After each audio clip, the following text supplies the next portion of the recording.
And because they said they were going to disarm. And if they don't disarm, we will disarm them.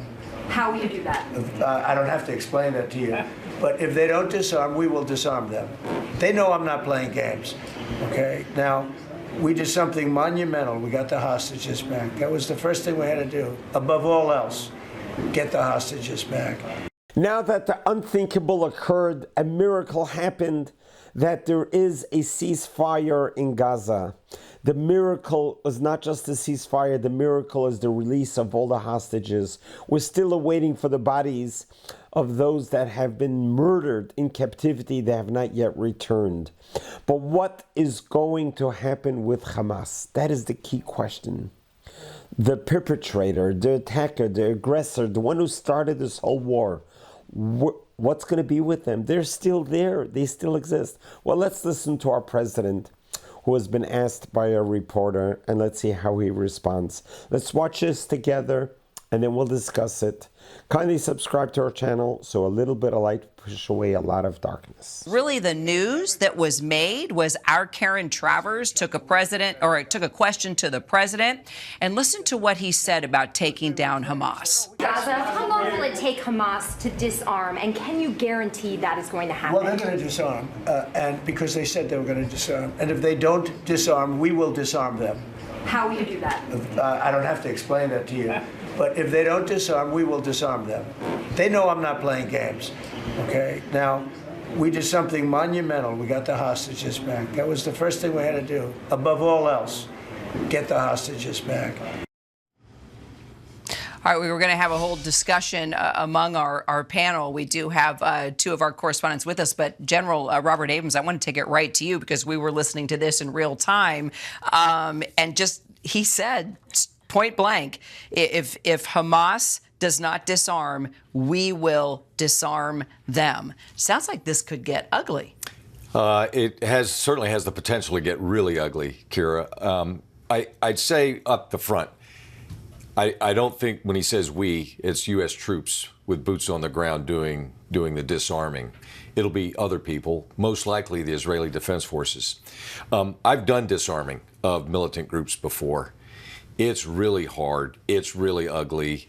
There's always going to be problems. There's going to be, it has the absolute chance of escalating back into a full conflict. Hamas has not said that they will disarm.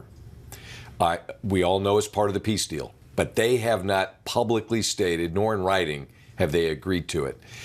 And so the president's made a very clear statement, but it will likely have to be by force, and that force will largely probably be the IDF.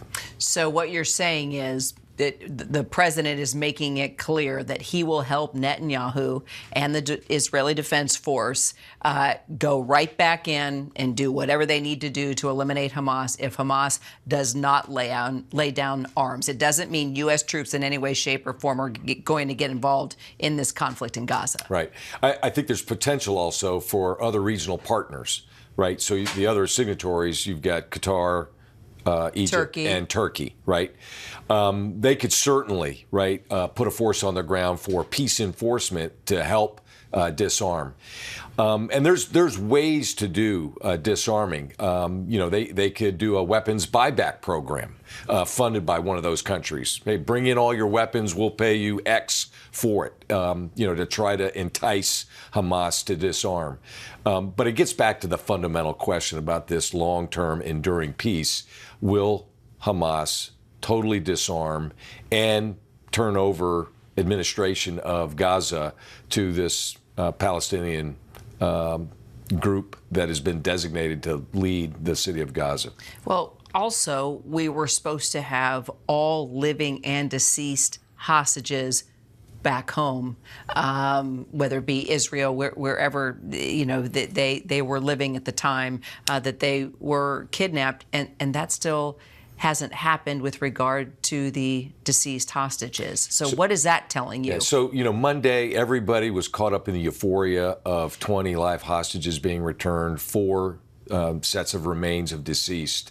A huge confidence-building measure that everybody saw it as a momentum builder for this 20-point peace plan. That is a tragedy beyond tragedies.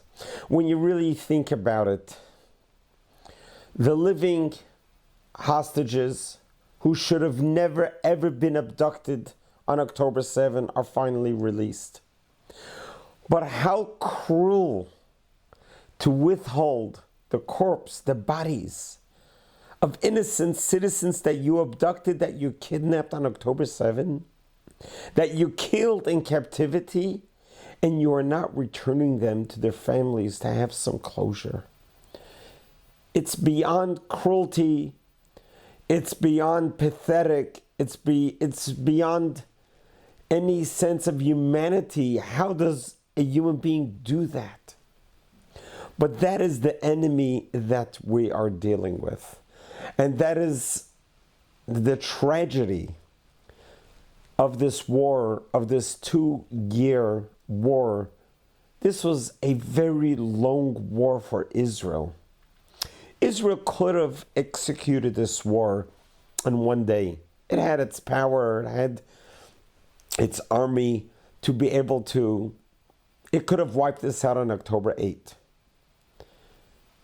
And we wouldn't have lost 915 soldiers fighting, and whatever amount of collateral damage of civilians who died in Gaza. That all could have been avoided if Israel were to have taken care of this on October 8th. But the world knows that Israel has a different standard when it comes to warfare. In all of 77 years of Israel's history since 1948, it has never, ever, ever targeted a civilian population. It only went after its aggressors. It went after its commandos, the terrorists, those that attacked us. Never ever did it target civilians. In war, civilians are collateral damage, unfortunately. At West Point, the great generals have announced, and it's well documented, that the ratio of civilians dead to the combatants are the lowest in any war ever.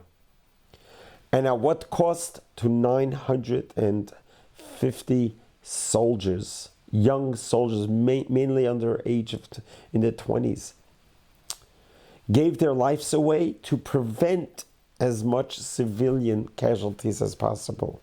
There's no other country in the world that's at war that notifies the enemy that we're coming and tells them exactly where we're coming. There's no other country in the world who's at war, who sends out millions of pagers, notices, and phone calls, messages, letting people know that we're coming, evacuate now. No other country in the world provides food, provisions, medical aid, food for their enemy who's trying to annihilate them. Millions of pounds of foods were provided to Gaza during the war to its civilians. And these are civilians who were so excited to have voted in the Hamas to be their government. These are the same civilians on October 7 who lined the streets of Gaza, cheering on, passing around candies, dancing and singing as the hostages were being dragged and tortured and murdered and raped and mutilated through the streets of Gaza. And yet Israel provided them electricity, food, water. It's unheard of. This is Israel. And yet the world is so quick to condemn them. Even calling them, just throwing the word of genocide. How dare they call Israel and just throw out at them that they're committing genocide.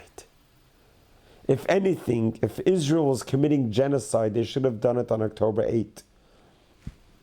Done what was done in Berlin, in Dresden, done what was done in Nagasaki. That would have been genocide. Israel had that option on the table. It did not do that. Instead, it spent a 2-year painful war trying to rescue the hostages. Because in our world, every person is a whole world. Saving one life is saving a whole world. Losing one person is losing a whole world. That is our life. Life is not dispensable. as Hamas uses the Gazans as human shields. To them, the local Gazans and Palestinians are dispensable. Life is not valued. We in the Western world cannot wrap our brains around it. How do you not value life? How do you have children and you say you can't wait for them to be a martyr and blow themselves up? We cannot. Our brain doesn't process that information because we were brought up on a Bible, on a Torah, on the 5 books of Moses that God gave to Moses on Mount Sinai 3,337 years ago, with the words, you must live and support life and do whatever you can at any cost to keep people alive. Make this world an inhabitable place, an abode where God and the divine presence can rest. This is what the world is supposed to be, a world of love and life, a world for the living, not for the dead, and not about death. We're dealing with an evil force that's a death cult that's trying to drag us back to the 7th century. We cannot let that happen. We're going to be victorious because we are on the right side of history. God bless you. God loves you.